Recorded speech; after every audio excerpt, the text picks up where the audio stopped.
O fim de semana deve ser de calor fora do normal para esta época do ano. As temperaturas ficam na casa dos 30 graus em quase todas as capitais. Eu converso agora com Marco Antônio Mendes, que traz as informações do tempo.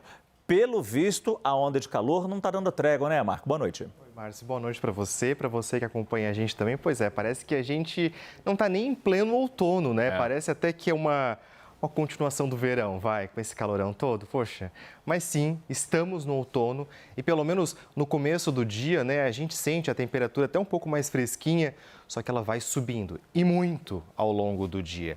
A gente está passando pela quarta onda de calor do ano e ela deve durar pelo menos até semana que vem ainda.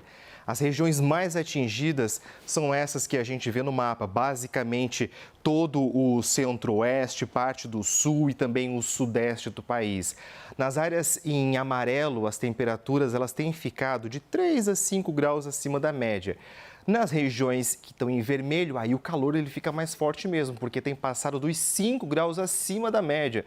São basicamente essas áreas aqui, ó, o sul de Mato Grosso e também de Goiás, o Triângulo Mineiro, o oeste paulista, noroeste do Paraná e todo o estado de Mato Grosso do Sul. Mas como é que se forma, então, essa onda de calor? É o que a gente vai ver aqui, ó. Primeiro, uma massa de ar quente, ela acaba se expandindo por toda uma região. Isso aqui dificulta a chegada de frentes frias e também a formação de nuvens de chuva. Essa massa de ar quente, ela se forma por causa de uma área de alta pressão, que ela segura esse ar quente, ou seja, o calor ele tenta subir. Mas aí, por causa dessa pressão, ele acaba descendo justamente para a superfície, para baixo, onde a gente está, onde a gente consegue, então, sentir esse calor ainda mais intenso. Funciona como se fosse aí uma tampa de panela, por exemplo. E aí, como não tem quase nuvens também no céu, os raios do sol acabam chegando aqui na superfície com muito mais intensidade. Para essa onda de calor passar, Márcio, seria necessário, então, que uma frente fria muito forte avançasse para essa região para, de fato, conseguir quebrar esse bloqueio. Então, furar essa bolha aí, dá vontade de furar esse negócio para o calor ir embora. Aliás, quando que esse calor acaba? Não tenho boas notícias, a gente ainda permanece com essa onda de calor durante toda a semana que vem. Um friozinho talvez a gente deve sentir só lá para fim da primeira quinzena de maio e olhe lá. Por enquanto, a gente vai, de fato, convivendo, né, com esse calor. E quer ver como é que ele vai influenciar esse fim de semana? Então, acompanha comigo. Porque, ó, se não tivesse essa onda de calor, talvez desse fim de semana, São Paulo pudesse ter aí um sábado e um domingo com média, com temperatura de 27 graus. Essa aqui é a temperatura média para essa época do ano, né? Só que os termômetros no sábado e no domingo, eles devem ir aos 32 graus.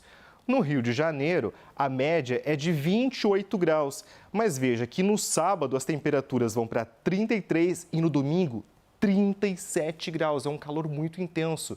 Nessas duas cidades não tem previsão de chuva nesse fim de semana. E aí eu chamo a atenção para a umidade do ar, que vai estar bem baixa. 20% no Rio de Janeiro, 30% em São Paulo. Calor também em outras duas capitais. Em Curitiba, a média para abril é de 24 graus. Olha só, uma temperatura bem amena, né? Mas amanhã, então, as temperaturas podem chegar aos 28 graus e domingo 29 graus. Em Cuiabá, as temperaturas elas ficam 4 graus acima da média nesse fim de semana. Veja, 37 graus tanto no sábado quanto no domingo. Nessas duas cidades também a gente vê que o tempo ele continua bastante seco e há também uma possibilidade de uma chuva bem pequena nessas capitais nesse domingo. Em outras regiões do país, como o sul, o norte, o nordeste, o fim de semana, ele deve ter influências de algumas instabilidades, o que deve deixar o céu com bastante nuvens e até possibilidade de chuva. No Rio Grande do Sul, tem uma frente fria chegando já a partir de amanhã. Então, por isso, tem previsão de altos volumes de chuva para a metade sul do estado. Cidades como Camaquã e Jaguarão podem ter acumulados de 70 milímetros de chuva. Isso aqui é muita água para apenas um dia, viu? E essa frente fria, ela vai avançando ao longo do fim de semana, tanto para Santa Catarina quanto para o Paraná. Na outra ponta do país, as chuvas elas acabam se concentrando em áreas basicamente do litoral. Salvador tem previsão de 30 milímetros de chuva amanhã. Já São Luís, 40 milímetros. Também tem bastante chuva prevista para São Luís. E como eu disse antes, o fim de semana ele vai ser de muito calor. Praticamente todas as capitais com temperaturas na casa dos 30 graus. 30 então em Porto Alegre e São Luís, 32 em Goiânia, em Rio Branco e 33 graus em Campo Grande. Em resumo, Márcio, a gente vai ter muito calor nesse fim de semana em praticamente todo o país. Ideal para quem quiser curtir praia, cachoeira, piscina. O tempo vai estar perfeito para poder fazer alguma atividade ao ar livre. Que a gente possa aproveitar a folga de sábado e domingo da melhor maneira possível com segurança. Obrigado, Marco Antônio Mendes. Uma boa noite. Valeu.